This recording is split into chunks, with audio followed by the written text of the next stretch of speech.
So it is about 5:30 Friday afternoon, October 27th, and I'm going to wait. If you're watching this, like a recorded version, you might want to come back in like 20, 30 seconds because I want to give people a time to get on here. It's supposed to be go live, and right now I'm live and nobody's on here, so I'm kind of live alone.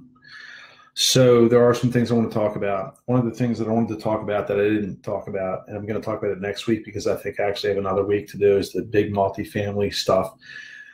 But I'm going to wait till next week for that because I actually wanted to be at one of the buildings when I talked about it. All right, looks like somebody just popped in. So let's go ahead and start this thing. So there are some things I wanted to talk about tonight.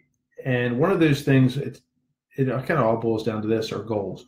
Whether your goals are you want to build a massive real estate portfolio, you want to start a bed and breakfast or Airbnb, or whatever type of wholesaling, retail, rehabs, whatever it is that you want to do, you probably got some goals or you wouldn't be on this site right now. So this is one of the things that I'm going to tell you that actually works, and you've heard it before. I'm not the first person that you've heard this from. Write your goals down. You need to write them down. Thoughts become things, but you have to put action into it to make it become a thing. So I've written many goals down in my life, and I've had a lot of goals that I didn't write down. And the ones that I wrote down actually had a significantly higher chance of becoming fulfilled than those that I didn't write down. Those, if you don't write it down, it's just a wish. And so if you want a goal, write it down. Now, as the end of the year rapidly approaches, a lot of people, including myself, get stuck with these things like, oh, well, I'm going to wait till the first of the year to start, or I'm going to wait till Monday to start my diet, or whatever. I'm going to wait till the first of the month to quit smoking. Like all these dumb bullshit dates that you're going to start, which means you really don't feel like starting. You're really just going to put it off as long as you can until some arbitrary date in the future. So start now. Why wait?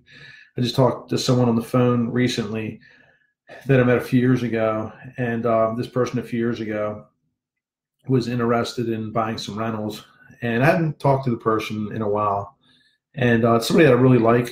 I enjoy their company, but we're all busy, and and we're really the thing that the big thing that we have in common is real estate. And so it's been a few years later, and the person called me up. They wanted to talk just about their goals and all, and they haven't done anything. It's been 3 years, and kind of makes me feel sad for them, because I'm not going to say it's 3 years wasted, but it's 3 years longer that they could have achieved their goals and moved further down the road as far as other goals that they would have. Because what happens is you set a goal, and then once you achieve that, then you set another goal, and then you achieve that, and you set another goal. If you never achieve the first goal, then the chances of achieving a second, third, and fourth obviously significantly diminish. So it's just kind of made me sad.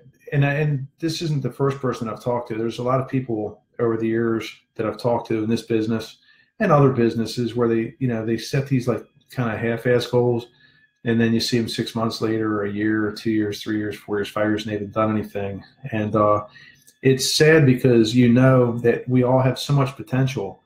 There's so much we can do and so far we can go. And again, as I've said before, time is our most valuable asset. So it's sad when people waste so much time and get wishy-washy and all that stuff. So one of the things that you want to do is set your goals. And this is what I talk about, like when I'm talking with my coaching clients, like, the first meeting, it's like, where do you want to go? What do you want? What is it that you want? Realistically, I'm not talking about I want $1 billion tomorrow. Realistically, what do you want? Where are you at now? And then what resources do you have available to get you from where you are to where you want to be? And what steps do you need to take?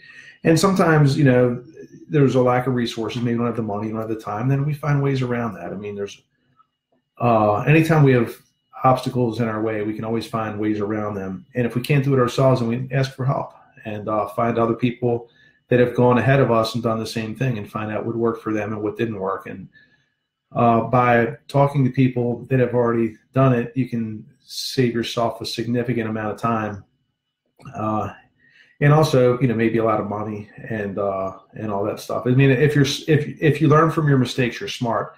If you learn from other people's mistakes, you're even smarter. So talk to as many people as you can.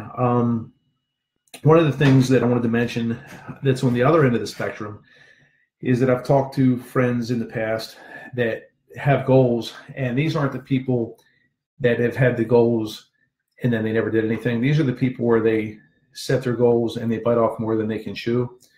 And I've talked to people that have these arbitrary things, like they say, well, I want to have 25 units, my first year. Why? And then they kind of really don't have a good answer. And it's not a competition. This is not a competition. You don't need to have what I have, and you might have 3 times what I have in half the amount of time. And if that works for you and you do that, then that's freaking awesome. I mean, I'm really happy for you. And if you just get 3 houses your first 5 years, that's great too. Everybody should have different goals. And again, it's not a competition. The danger is when people set out to do too much too fast. What happens is it's easy to do this. It's easy to do a few deals, have things work right, and then make this mistaken assumption that you actually have some kind of skill, and when you don't. And the skill is going to happen when you've got 10 units and 3 of them are vacant, and you've still got the money and the resources and all to fill those other units up before you put yourself out of business. I've had friends that have done that, where this one person in particular, he bought maybe 3 or 4 units his first year. He didn't have a lot of reserves, and he sold a vehicle that he had, and then he had a few $1,000s in the bank. And this was somebody that I really cared about. And I really, I was really on the guy's side, and I wanted to do all I can to help him. But he didn't want to listen. And so he got this extra money, and then he went out and he bought a boat, which is, and he already had a boat, but he wanted a nicer boat. And so he ended up, he had some tenants that weren't paying rent and some vacancies, and then he didn't have the money to cover him. And he's out of business now. And he was in and out in like 18 months. That was another friend that I had did the same thing, where this wasn't like a friend that I had for years and years. This was kind of a new friend in the business. And he bit off more than he could chew. And he's not out of business now. He's still in the business, but we're not friends at all anymore. I mean, he's actually one of the guys that goes around lying all the time about all of his success, but he really doesn't have any. And I'm sure you probably heard of him, but I don't want to mention his name. There's another person that's a friend now that they've come a long way in a relatively short period of time. And I think that they're going through some stressed out times right now because property taxes are due, and you get some repairs and vacancies that you didn't account for. You didn't have your reserves in place, and then that creates a stressful situation. So the things that I would tell people that want to scale their portfolios, man, don't rush it, especially in the beginning when you're new. If you can pick up 4 or 5 properties your first year, like that's a lot. Then maybe the second year, then get another 5 or 10 or 15. But I would scale it off slower in the beginning, because there's a big learning curve. Unless you got deep pockets, if you've got a whole bunch of money in the bank and you've got a W-2 job where you make a lot of money, and you can correct any deficiencies due to income from other sources, then by all means go for it. But if you're depending on the income from your rental business to carry the rental business, and then you take the little bit of money you make and you get an extra 100 TV channels per month, or you go get an expensive car, or like all these things, you're setting yourself up to fail. That's a huge mistake, but it's easy to do. It's easy to fall into that trap. So probably one of the most important things that I could tell you is don't live up to your income. Don't live up to your income. Don't live up to your income. If you're making 50 now and you start making 60, don't think that just gives you permission to spend the other 10 on bullshit that's not going to improve the quality of your life in the future. If you want to impress, smart people, wealthy people, don't live up to your income. Make 50, start making 60, keep living like you're making 40. And you start making 80, keep living like you're making 40, maybe 45. Scale your wealth and your income at a higher speed than what you scale your standard of living. And if you can do that, then you can just do amazing things. It's going to take time. It might take you 10 years, but then you're going to look back and you're going to say, wow, man, my friends that went out and bought that expensive car, they're really, they got a tough way to go right now. Got to remember when he had 20 houses his first year, and now he's 10 years later, he's only got 20 houses and he's like broke. Like, you don't want to go down that road. Slow and steady is the way to go. So those are the big things I wanted to talk about. There are some other things, and I talk about the same stuff all the time. There's a reason why I talk about it, because the stuff is important. Go to meetups, go to lunches, go to dinners. I actually posted a thing tonight about going to see if anybody wants to go to dinner. I'm home alone, wife's out of town, bored. It's me and my hot dog, wherever she's at, wandering around the house. And it's an opportunity. If somebody goes online and says, hey, man, we're part of town, let's go to dinner, I might be going out to dinner with somebody that I don't know, where we end up buying or selling 5 houses together in the next 2 months. I have no idea. I just know this. The more people that I know in this business, the more opportunities that come my way, and the more opportunities there are for me to help other people. So it really is an amazing thing. I went to a meetup last night down in, I think it's the Anne Arundel County meetup. I think that's what it's called. It's in one that Gabe Garcia sponsors. And it was a fantastic night. This guy, Jay Scott, who's very well known, went to speak. And I haven't really talked to Jay that much. I mean, we've known each other a couple of years, but we haven't really talked that much. And he was talking about multifamily investing and how to run the numbers. And I own some mid-sized apartment buildings.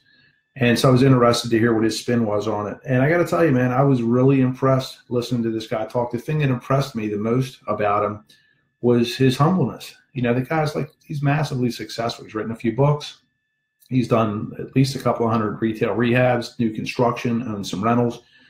So his success is undisputable. I mean, he's, the guy, and he's a huge Bigger Pockets contributor. And I'm sitting there listening to him talk, and he wasn't cocky or arrogant. He was just very humble, very down to earth. And I stayed for the whole damn presentation, and that's not something I usually do. I usually kind of get bored and fidgety, and I can't really sit still that long. And he held my attention the whole time. And then, of course, after he was done and the meeting was up, then you get to meet a whole bunch of different people that, want to sit around and talk. And I find a tremendous amount of value in that. And then some of the people that I met at that showed up at our Friday lunch today. So that's just, that's those things, those relationships that you build in this business are invaluable. And I've got many friends that I met in this business that I've known for many, many years, people that I really, really care about. And I'm glad that I've had the opportunity to meet them and spend time with them. So when I started this whole Original Go Live thing, one of the things that I was talking about, kind of the theme about this evening was goals. Now, January 1st is coming up, and most of us are going to have some kind of goals for the new year, some kind of resolution. And you know how that works out, right? If you want to invest in the stock market, invest in the gyms, like Gold's Gym or something like now, and then sell that shit in February, because Jenny Craig, all those things. Now's the time to buy the stocks, because everybody's going to start buying that shit in January, December, January, and then February, March, April. It's going to go like this. So that's going to be the time to sell, probably the end of January. So if you are going to have any goals for next year, what are you waiting for? Don't wait till January 1st. You're going to lose another 2 months. If your goal is to lose 10 pounds, start now. If your goal is to be able to run a mile nonstop, start now. If your goal is you want to buy, your first rental property, what are you waiting for? I mean, start now. The prices are going up, up, up, up. And I mean, good deals are out there every week, but I mean, why wait? Why lose 2 months of income? Because that's what you're doing. You're going to actually lose 2 months of income. If you start looking now and you buy something in a month, great. If you wait 2 months and then it takes you a month to find something, you lost 2 months income. You got the message. So anyway, so next month, I want to talk a little bit more about the multifamily stuff and some of the myths about it. You know what? I'm going to say it right now. I'll do the next one probably over in front of one of the buildings that I own. But I hear people all the time, they say, well, I want to buy apartment buildings. And I ask them, well, why, right? Why is the big why? Everybody's asking what the why is. And it's usually because I want to make some money. I want to get cash flow. And then I ask them, Well, what would you want to do? Or what would you think if I told you that Baltimore City row houses cash flow much better than apartment buildings? Then what would you want to do? And then they say, well, then I'd want to buy row houses. Well, that's the truth. What I just told you, it's the truth. Oh, and you're thinking, well, that doesn't make any sense. Why is that? There are some things that from my experience, are undeniable truths. One is the turnover rate in apartment buildings is higher. In my average row house, the tenant's in there 5 years. In the average apartment, they're in there for 2 years. So during a 5-year period, I've got 2.5 turnovers. That's loss of rent. Got to paint again, get another lead cert, fix all the dumb little things in the apartment. So that's a big thing. And plus the ratio of price per door to rent is higher with row houses. I've been doing this 15 years. I've got, as far as buildings go, I've got an 18 unit, a 15, a 14, a 13, a 7. I kind of know what I'm talking about with that stuff, and it's definitely true. There's also another part that's not on your spreadsheet, but it is something that's important to deal with. With apartments, then you're going to deal with a lot more personalities, which means, like, for instance, if you got a 15-unit apartment building and you got one tenant that's a jerk, then you're going to have another 2, 3, 4, 5, 10 tenants calling you complaining about it all the time. And then you're going to have to intervene. And I want to intervene with that. But when they're single-family homes, you're going to have much less of that. Here's a hint, though. With your single-family homes, don't get to know all the neighbors on the street. Don't give everybody on the street your phone number, because then they're going to want to micromanage you and your business. And they're going to want to call it and complain about your tenants and all that other stuff. So I would avoid getting to know the neighbors. But as far as the apartment buildings go, yeah, you're going to start to have some personality issues. Now, there are advantages to apartment buildings. You got one big roof, you got one water line, one sewer line. But just as far as like the actual dollars go, the homes, the row houses are, how do I put this, cash flow better than the apartment buildings. Plus, there's another simple fact. When you're ready to sell your stuff, like houses, there's a much larger market, so it's a lot easier to sell a house than it is an apartment building, because you can sell to homeowners or investors. And as far as like a row house in Bel Air Edison, you've got people that are buying their first property that could be your customer, and you have people that own 500 houses that can also be your customer. So you got a much larger market, so it's much easier to sell single-family homes or smaller buildings, like 2 or 3 units, than it is larger apartment buildings. So I didn't even want to talk about that stuff tonight. I really wanted to talk about goals, but I guess the thought popped into my head. I don't know why. I'm going to have to ask myself.